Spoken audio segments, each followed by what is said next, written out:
போன ஷார்ட்ஸ்லேயே ஆசிரியர்களோட recipe video share பண்ணுறேன்னு சொல்லியிருந்தேன். இன்றைக்கி அந்த ரெசிபி எப்படி பண்ணுறதுன்னு பார்த்துடலாம். இதுக்கு ஃபஸ்ட்டு நாட்டுக்கோழி வந்து நல்ல சின்ன சின்ன பீஸாக வெட்டி வாங்கிட்டு வந்துக்கோங்க.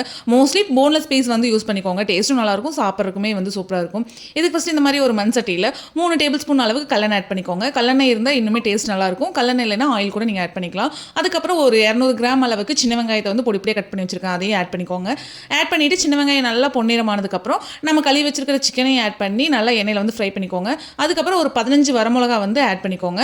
விதை எடுத்துமே ஆட் பண்ணிக்கலாம், இல்லை விதையோடையே நீங்கள் வந்து ஆட் பண்ணிக்கலாம். நான் வந்து விதையோட தான் போட்டிருக்கேன். தேவையான அளவு உப்பு, கொஞ்சமாக மஞ்சள், இதெல்லாமே போட்டு நல்லா வணக்கிட்டு ஒரு 1/2 டேபிள் ஸ்பூன் அளவுக்கு மட்டும் மிளகாய் தூள் ஆட் பண்ணிக்கோங்க. மிளகாய் தூள் வந்து ஆப்ஷனல் தான், வேணும்னா நீங்கள் ஆட் பண்ணிக்கலாம். மிளகாய் தூள் வந்து நான் ஒரு 1/2 டேபிள் ஸ்பூன் அளவுக்கு ஆட் பண்ணுறேன். மிளகாய் தூள் ஆட் பண்ணதுக்கப்புறம் 1.5 டம்ளர் அளவுக்கு தண்ணி ஆட் பண்ணிக்கோங்க. சிக்கன் ஒரு 50% வந்ததுக்கப்புறம் 1 டேபிள் ஸ்பூன் இஞ்சி பூண்டு பேஸ்ட் ஆட் பண்ணிக்கோங்க.